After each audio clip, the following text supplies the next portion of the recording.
Bapak, Ibu, dan saudara-saudara yang terkasih dalam Tuhan Yesus Kristus, ada penegasan bahwa kita memang telah merdeka.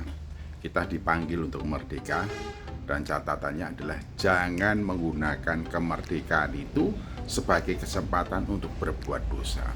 Kita sudah merdeka. Kalau kita menggunakan kesempatan untuk berbuat dosa, berarti kita kembali menjadi budak dosa, hamba dosa. Kita masih berada dalam belenggu dosa, padahal kemerdekaan yang Tuhan Yesus Kristus berikan kepada kita melalui pengorbanannya di atas kayu salib adalah dari belenggu dosa, dari dosa. Oleh karena itu, ada penegasannya, jangan menggunakan kemerdekaan itu sebagai kesempatan untuk berbuat dosa. Kita sudah dilepaskan, kita sudah dibebaskan. Kita bukan lagi hamba dosa, kita bukan lagi hamba atau budak nafsu, kita juga bukan lagi hamba kesenangan pribadi, kita juga lagi bukan menjadi hamba pikiran-pikiran dan nafsu kedagingan, tetapi kita adalah hamba dari Tuhan kita, Yesus Kristus. Lalu kalau kemerdekaan itu tidak boleh kita gunakan sebagai kesempatan untuk berbuat dosa, untuk apa kemerdekaan yang sudah diberikan kepada kita? Ada orang yang mengatakan bahwa kemerdekaan yang berarti pembebasan dari segala dosa itu tidak dipengaruhi oleh perbuatan-perbuatan kita, jadi kita tetap bebas berbuat dosa. Ada yang bilang begitu.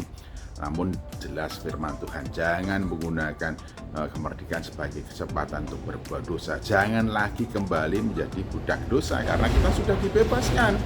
Lalu untuk apa kemerdekaan itu? Gunakanlah kesempatan sebagai orang merdeka itu untuk melayani seorang akan yang lain. Jadi kemerdekaan yang Tuhan anugerahkan pada kita itu untuk membangun kehidupan bersama yang harmonis melalui dan dengan cara apa? Saling melayani satu sama lain. Jadi sebagai orang-orang yang sesama sudah dimerdekakan, mestinya kita mempraktikkan saling melayani satu sama lain. Nah, bagaimana kita melayani satu sama lain? Melayani satu sama lain oleh kasih. Mengapa ini menjadi catatan yang penting? Karena tidak sedikit orang melayani karena ambisi, melayani karena keinginan pribadi, karena cita-cita pribadi, karena ada impian-impian pribadi. Tetapi di sini tidak demikian.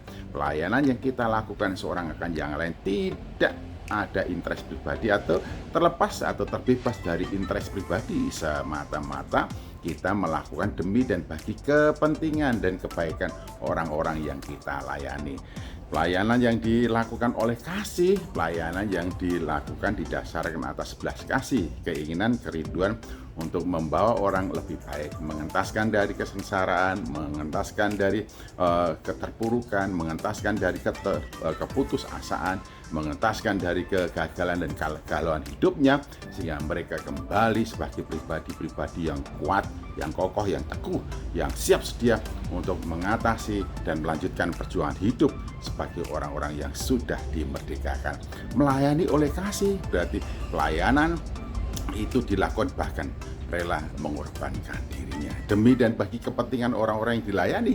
Kita lakukan semuanya itu. Oleh karena itu, gunakanlah kemerdekaan sebagai kesempatan untuk saling melayani dan melayani oleh kasih. Jangan sampai ada muatan-muatan pribadi, itu justru akan mengecewakan kita.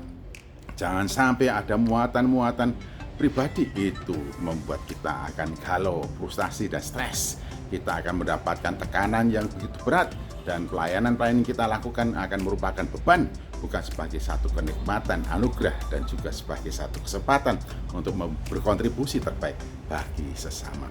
Oleh karena itu, catatan penting dalam hal kita melayani, lakukanlah oleh kasih. Melayani siapapun, walaupun orang itu tidak memberikan respon positif, melayani siapapun, sekalipun orang itu selalu kontra dengan kita, melayani siapapun, sekalipun orang itu sinis dengan kita, tetap melayani sekalipun yang lain tidak melayani. Nah, itulah pelayanan yang dilakukan oleh dan didasarkan